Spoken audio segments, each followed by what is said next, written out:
So we come to the best and fairest in A grade this year. Player that I've seen play quite a lot. He had a pretty serious injury about 3 years ago, had a year down in Brisbane, has come back, and I think he's probably played the best rugby that I've seen him play in his career. Best and fairest for A grade this year goes to Matt Lido.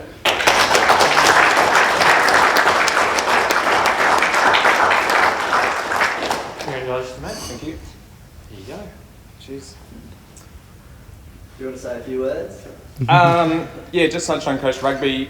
Thanks for all the work you guys have done this year.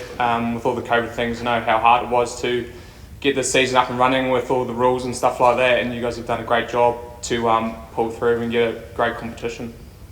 Mate, I guess for you, it was so great to see you back running around in Sunny Coast Rugby. What was the highlight for you this year?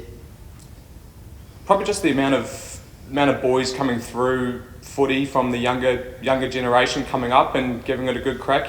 Sunshine Coast Rugby this year has been pretty crazy with how physical and how hard it is, compared to the last few years. And that just goes to show, even from Australian rugby, New Zealand rugby, the COVID was probably one of the best things that happened to us, because 2 pre-seasons, man, if you weren't fit by the end, then something was wrong. So I think it was a real good season. And we all saw you got Jose Gear, the All Black, come and help you boys out. I guess how much of a help was he this year, and just bringing a bit of experience to uni? Well, he could have helped a bit more and put the boots on, but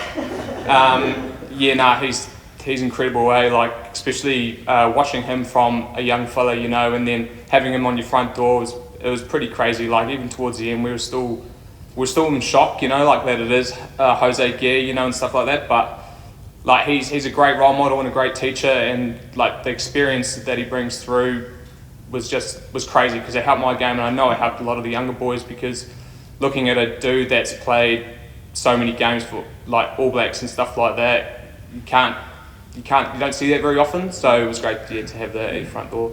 And obviously yourself, not in the grand final this year, but there's always next year. What do you guys have to do to sort of turn it around and get there next year? Man, to be honest, I think we did everything right coming up into finals. Swannies, man, they were the team that were on the rise, and in the next couple of years they're going to be right up there with the best, because the young fellas that they've got coming through is great to see. But I think we just have to stick to what we do and what our structure is. It was pretty disappointing for us, and I know a few of the boys are still down about it, but I've just kind of come to terms that that's footy, and unfortunately that was just a game that didn't go our way, and that's what we always said, it's always next year. And obviously reserve grade team, I think it's their first reserve grade grand final that uni's ever been involved with, obviously still plenty for uni to get around. Oh, heaps, man, even selection, the ins and outs between reserve grade and A grade is so tight, and there's boys that are sitting out from reserve grade as well, so there's so many numbers there and so much talent that's coming through, which is awesome to see, even through Colts as well. We've got Colts coming in the GF this weekend as well, so the next few years for uni is pretty exciting.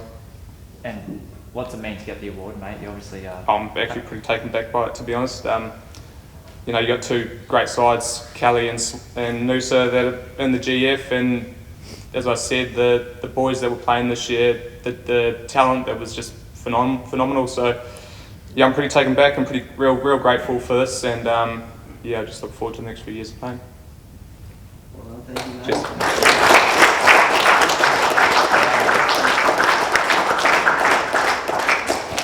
When you see Matt running in the centres there, you can understand Scott Hillier's headline, which says mullet are extremely difficult to catch. Okay, so